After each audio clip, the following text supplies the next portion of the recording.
YouTube'da kumush knopkani qanday qilib olishlik mumkin? Agar siz YouTube kanalingiz 100 ming obunachidan oshgan bo'lsa va qanday qilib kumush knopkani olishni bilmayotgan bo'lsangiz, ushbu video aynan siz uchun. YouTube'da boshqa platformalardan farqi, sizda har doim taqdirlab turadi. Har bitta bosqichga chiqqaningizda marralarni zabt etgan paytingizda. Shulardan birinchisi bu 100 mingtalik bosqich, ya'ni kumush knopka. Undan keyin esa 1 million, 10 million, 50 million, 100 million hokazo qilib, mana bu ko'rib turgan har xil knopkalar, sovg'alar sizga YouTube tomonidan taqdim qilinadi. Ana endi esa siz bilan kumush knopkani qanday qilib olishlikni o'zimizda bir kesimizda ko'rib o'tamiz. Mana marhamat. Mana o'zi Ma'rifat Jamol loyihamizda 100 mingtadan oshgandan so'ng o'zi odatda mana bu yuqorida ko'rganingizdek tabriklayman, поздравляем deb turib, umumiy nima chiqib turadi? Получить награду degan so'z chiqib, shu orqali получить наградаga bossangiz, mana bunday holatda to'g'ridan to'g'ri o'tkazib borib turib, sizga knopka berishligi mumkin. Ya'ni bu joyni to'ldirish qanaqa bo'ladi desangiz, mana bu yerda yozib qo'ygan har bitta odamning kodi turadi. Bu sizga endi ko'rsata olmayman, bu bizning kanalimizda shaxsiy maxfiy kodi bu. Sizda ham shunaqa kodlar bo'lishligi mumkin. Bo'ladi aniq. Agar buni holat chiqmasa, qanday olish mumkin desangiz, sizga ikkinchi yo'lini va standart yo'lini tushuntirib o'taman. Uning uchun YouTube ga kirasiz.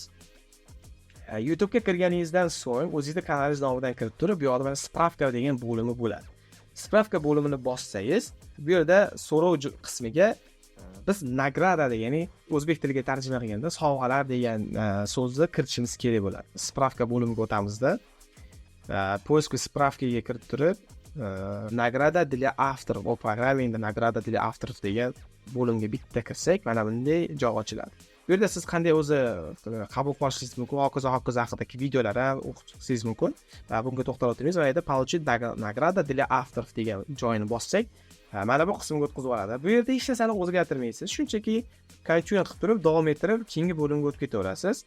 O'tib ketgan paytingizda bu yerda asosiy qism boshlanadi. Bu kanalingizda o'zini linkini tashlashingiz kerak. Ko'pchilik shu kanalda linkini qayerdan topishligini bilmaydi. Buni ham sizga shu yerda o'rgatib qo'yaman.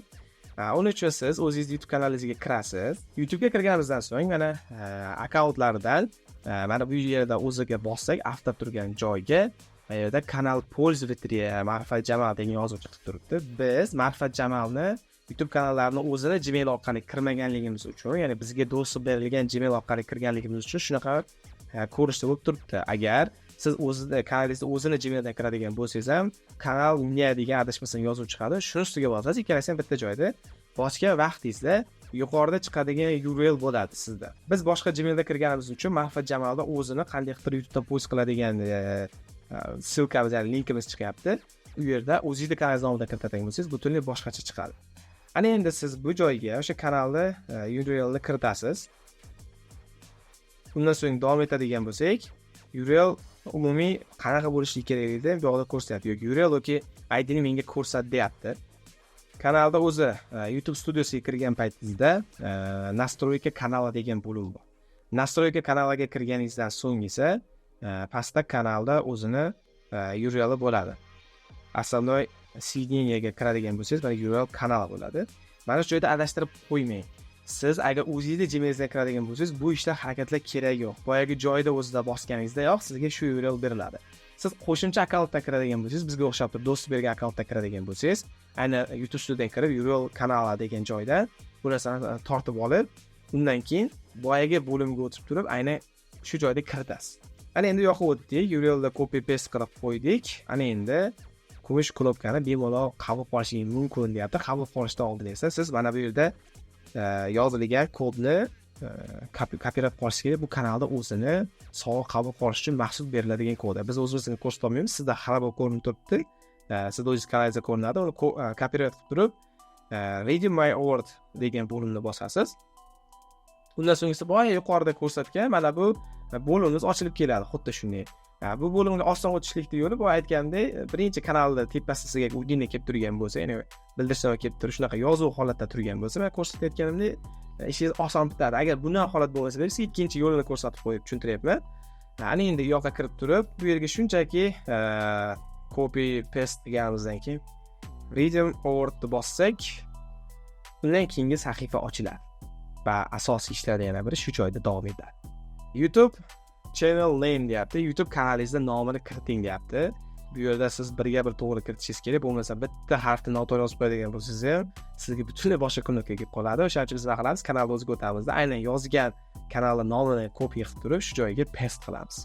Ya'ni copyright strike qilamizda approve yoki check out degan knopkani bossak, mana bu yerda taxminan bizda knopkamizda qanaqa yozuv chiqishini ko'rsatadi.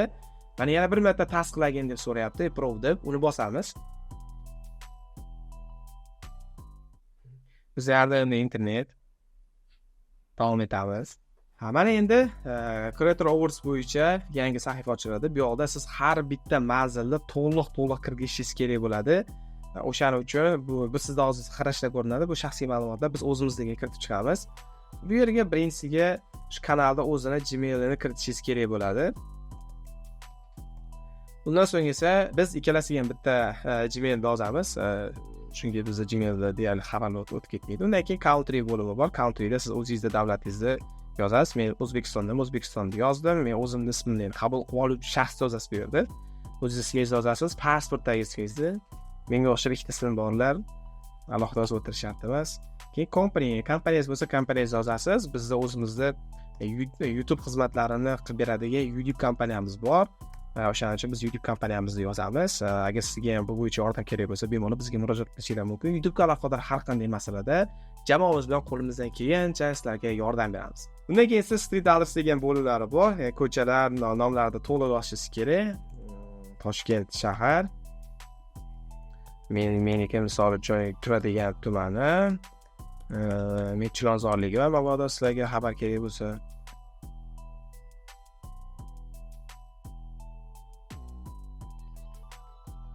postal kod deyapti. Bu yerga o'zingiz pochtangiz kodini kiritishingiz kerak. Keyin telefon raqam. Telefon raqamda hushyor bo'linglar, noto'g'ri raqam ketib qolsa ham pishasizlar. Provda bosganimizdan so'ng mana bunaqa xabar keladi. Ya'ni aniqrog'i shu sahifa ochiladi sizlarda.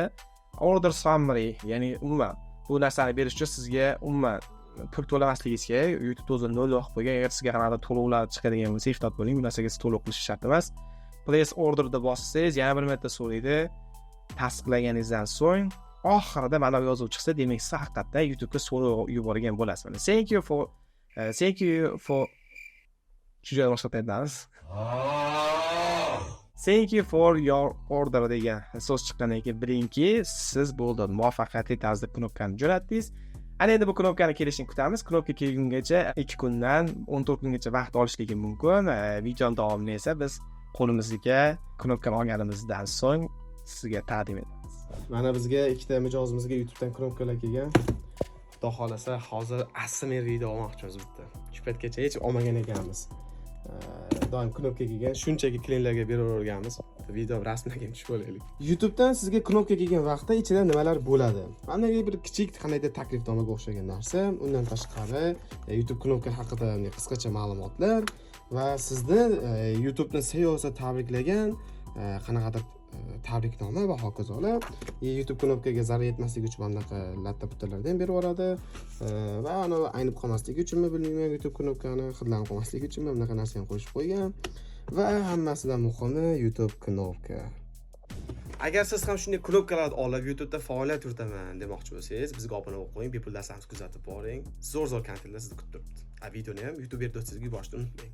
To'g'rimi?